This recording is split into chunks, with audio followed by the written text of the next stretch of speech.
How to attempt NDA exam. तो कल को आपका एग्ज़ाम है 1 सितंबर को। ठीक है, प्रिपरेशन जितनी करनी थी कर ली है सर हमने। ठीक है, तो अब अटेम्प्ट कैसे करना है पेपर को ये देख लीजिए। कुछ इम्पोर्टेंट बातें आपको बताऊंगा, ठीक है, उनको आपको ध्यान में रखना है और पेपर को अच्छे से अटेम्प्ट करना है। तो फर्स्ट बात मैं मैथ्स के लिए बताऊंगा सबसे पहले। ठीक है, मैथ्स में फर्स्ट बात है कि आपका जो क्वेश्चंस हैं उनको आपको फास्ट रीड करना है। ठीक है, जैसे ही आपका पेपर शुरू होता है, जैसे एग्ज़ाम स्टार्ट होता है, आपको समझ लेना है कि रेस स्टार्ट हो गई है। ठीक है, 2.5 घंटे की रेस है, तो आपको बिल्कुल भी स्लो नहीं होना है यहाँ पर। ठीक है, स्लो होना आप अफोर्ड नहीं कर सकते हो। तो सारे क्वेश्चंस को आपने फास्ट पढ़ना है बिल्कुल, और लेकिन आपको केयरफुल भी रहना है कि आपसे कोई भी वर्ड छूट न जाए। कहीं पर लिखा होगा नॉट करेक्ट, कहीं पर लिखा होगा ओनली करेक्ट, कहीं पर लिखा होगा एट लीस्ट, एट मोस्ट, तो इस टाइप की चीज़ें लिखी होंगी, इनको आपको ध्यान में रखना है। ठीक है, लेकिन स्पीड आपकी तेज़ होनी चाहिए। ठीक है, और आपको क्वेश्चन पढ़ते ही ये नहीं कि सॉल्व करने लग गए, क्वेश्चन पढ़ते ही आपको उनके ऑप्शन भी देखने हैं सर, क्योंकि बहुत सारे क्वेश्चन ऐसे होते हैं जहाँ पर आप ऑप्शन से ही क्वेश्चन को इजीली सॉल्व कर सकते हो। ठीक है, तो क्वेश्चन पढ़ते ही आपको ऑप्शन पर भी एक नज़र मार लेनी है। जैसे एपीजीपी सीक्वेंस सीरीज के क्वेश्चन होते हैं, उनमें आप वैल्यू पुटिंग से उनके निकाल सकते हैं आंसर्स। ट्रिग्नोमेट्री में होते हैं बहुत सारे क्वेश्चंस, ठीक है ना, और तो इस टाइप के क्वेश्चंस होते हैं, इसलिए आपको ऑप्शन भी देखने हैं।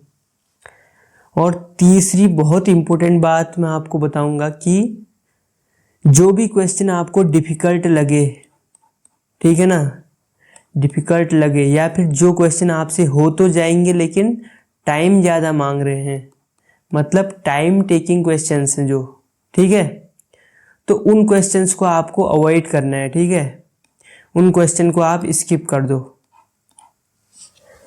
क्योंकि अगर उन क्वेश्चंस को आप स्किप नहीं करोगे तो जो क्वेश्चन आपको आते हैं, जो क्वेश्चन आप कर सकते हो, उनके लिए आपके पास टाइम नहीं बचेगा। टाइम तो आपने डिफ़िकल्ट क्वेश्चन और टाइम टेकिंग क्वेश्चंस में दे दिया, तो फिर जो क्वेश्चन ईजी थे, जो क्वेश्चन आपसे हो सकते थे, उनके लिए टाइम कहाँ से मिलेगा। तो इसलिए जो भी क्वेश्चन आपको दिखे कि मेरे से नहीं हो रहा है या थोड़ा टाइम मांग रहा है, तो उनको आपको सीधे अवॉइड करना है। ठीक है सर, ठीक है, इतनी बात समझ में आ गई। और टाइम आपका 2.5 घंटे का ही है, तो और इसी 2.5 घंटे में आपको सॉल्व भी करने हैं क्वेश्चंस, सॉल्व तो करनी ही है, और OMR में भी आपको फिल करने हैं सर्कल्स, है ना। तो इसलिए आपको जो है पेन जो आप ले जाओगे, ball point pen black colour की, तो वो आपको मोटे निब की ले जानी है। ठीक है ना, अगर पतले निब की पेन होगी तो आपको सर्कल करने में टाइम ज़्यादा लगेगा, और टाइम की वैल्यू बहुत ज़्यादा है मैथ्स के पेपर में। ठीक है, तो आपको मोटे निब की कम से कम 2 या 3 पेन आपको ले जानी है। ठीक है, 2 या 3 पेन ले जानी है।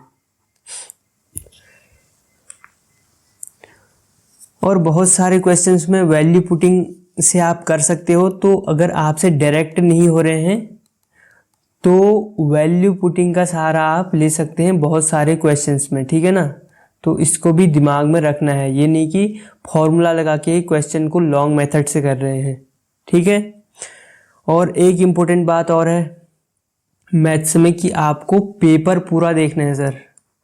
जितना भी पेपर है, 120 क्वेश्चन है ना, तो 120 के 120 क्वेश्चन पर आपकी नज़र पड़नी चाहिए। ये नहीं कि आप क्वेश्चन पेपर पूरा पढ़े ही नहीं पेपर में, कि आप 70 क्वेश्चन तक ही पहुँचे थे और आगे के 50 क्वेश्चन आपने देखे ही नहीं उन 2.5 घंटों में। ठीक है, और इन्हीं 50 क्वेश्चन में हो सकता है कि आपको 30 आते हों, है ना। तो आपको सारे क्वेश्चन को एक बार देखना तो ज़रूर है। वो कब होगा, जब आप क्वेश्चंस को फास्टली अटेम्प्ट करोगे, मतलब फास्टली रीड किया आपने, जो क्वेश्चन हो रहे हैं उनको करते गए आप, जल्दी जल्दी। जो आपको टाइम मांग रहे हैं या डिफ़िकल्ट लग रहे हैं उनको आपने अवॉइड कर दिया, ठीक है। तब जाके आप सारे क्वेश्चन एक बार देख पाओगे, ठीक है। और सारे क्वेश्चन अगर आपने एक बार देख लिए ना, तो अगर आपने ठीक ठाक मेहनत की है तो 40 तो कम से कम कह रहा हूँ मैं, 40 क्वेश्चन तो आपके निकल जाएंगे बहुत आराम से, ठीक है। बेसिक भी पढ़ा है अगर आपने तो भी 40 क्वेश्चन आपके निकलेंगे, ठीक है। तो आपको क्वेश्चन पेपर पूरा देखना है, ये बात याद रखना, ठीक है। और क्या चीज़ है सर इसमें, एक चीज़ है कि जो आप क्वेश्चन करोगे, कोई क्वेश्चन आपने किया, आपको लगा कि मेरे को ये आता है, ठीक है ना, आपको लगा कि वो सॉल्वेबल है आपके लिए, लेकिन टाइम मांग रहा है थोड़ा, कि लेंदी क्वेश्चन है थोड़ा, ठीक है ना, तो उस टाइप के क्वेश्चन को आप मार्क कर लीजिए कि आप जब सारे क्वेश्चन एक बार अटेम्प्ट कर लोगे, मतलब शुरू से लेकर लास्ट तक आपने सारे क्वेश्चन एक बार देख लिए, गो थ्रू कर लिए, तो उसके बाद आप उन क्वेश्चन को अटेम्प्ट करोगे जो आपको सॉल्वेबल लगे थे, ठीक है ना। आप वहाँ पर स्टार बना दीजिए या सर्कल कर लीजिए, तो उनको आपको मार्क कर लेना है कि आप पूरा क्वेश्चन पेपर ख़त्म करके उनको दोबारा अटेम्प्ट करो, ठीक है ना। इस तरीके से आपको मैथ्स के पेपर को डील करना है, ठीक है। OMR सीट को जल्दी जल्दी भरना है, ये नहीं कि OMR में ही आपने आधा घंटा लगा दिया, ठीक है। जिसने OMR की प्रैक्टिस नहीं की है वो आज ही OMR फिल करने की, मतलब उनके सर्कल जो होते हैं उनमें उनको फिल करने की थोड़ा हैबिट बना लेना, ठीक है ना। पेन खरीद लेना अच्छे से, उनसे हैबिट बना लेना सर्कल अच्छे से करने की, ठीक है। ये होगी OMR की बात। और GAT पोर्शन पर आते हैं सर। GAT में क्या करना है आपको, GAT में टाइम का इशू आपको नहीं आएगा सर। 150 क्वेश्चन है लेकिन टाइम आपके लिए सफिशियंट है, क्योंकि आपको पढ़ के सीधे टिक ही करने होते हैं ज़्यादातर क्वेश्चन। इसमें आपकी स्ट्रेटेजी क्या रहेगी सर, कि आप सारे क्वेश्चन 150 क्वेश्चन को देख लो, ठीक है। जितने आपको देखते ही टिक हो रहे हैं उनको टिक कर दो शुरू में ही पहले। जैसे मैंने क्वेश्चन नंबर 1 से क्वेश्चन नंबर 150 तक गया, मैं मेरे से 50 क्वेश्चन लगभग देखते ही टिक हो गए, तो मैंने उनको फर्स्ट राउंड में टिक कर देना है, ठीक है। इसी बीच मैंने देखना है कि कौन से क्वेश्चन मैं कर सकता हूँ, तो उनको आपको मार्क कर लेना है, ठीक है। मार्क कर लिया आपने, उनको सर्कल कर लिया। और जब एक राउंड पूरा हो गया मेरा, उसके बाद सेकेंड राउंड पर मैंने उन क्वेश्चन को अटेम्प्ट करना है। सेकेंड राउंड में कौन से क्वेश्चन अटेम्प्ट करेंगे, जो फर्स्ट राउंड में हमने छोड़े थे, जिनमें थोड़ा लॉजिक लगा के जिनको कर सकते थे हम, जिनमें थोड़ा कैलकुलेशन ज़्यादा थी उस टाइप के क्वेश्चंस, या जिनमें थोड़ा जैसे कोई न्यूमेरिकल हो गया वो आपका अटक रहा था, वो आपने सेकेंड राउंड में कर लिया, ठीक है। या कुछ इंग्लिश के क्वेश्चंस हो सकते हैं कि ग्रामर रूल, भैया कौन सा ग्रामर रूल लग रहा है, या PQRS हो गया, कोई भी चीज़ वो आपको सेकेंड राउंड में देखनी है। और जो देखते ही टिक हो रहे उनको आपको फर्स्ट राउंड में अटेम्प्ट करते जाना है, ठीक है। इस तरीके से आपको गेट का पेपर अटेम्प्ट करना है। और एक बात और याद रखना कि OMR आपको ये नहीं कि लास्ट में फिल कर रहे हो, ठीक है ना। लास्ट में फिल कभी भी मत करना।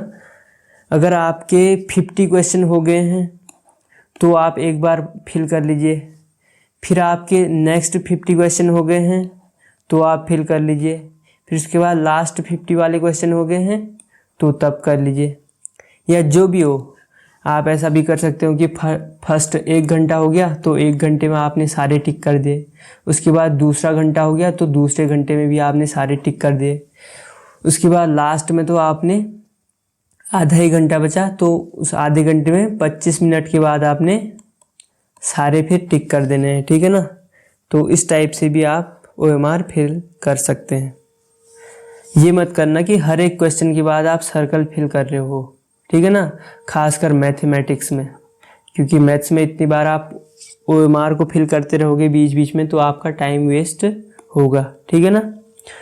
तो ये बातें आपको ध्यान में रखनी है और अच्छे से पेपर को देना है, अच्छे से पेपर को देना है। भैया मेहनत करी है ना तो रिजल्ट अच्छा होगा, ठीक है। कोई टेंशन नहीं लेनी है बिल्कुल भी, मेहनत की है हमने, रिजल्ट हम अच्छा ही लाएंगे, ठीक है। तो इसी के साथ आपको मिलेंगे हम अगले वीडियो में। जय हिंद आप सभी को, और पेपर में बढ़िया अटेम्प्ट करके आना, ठीक है।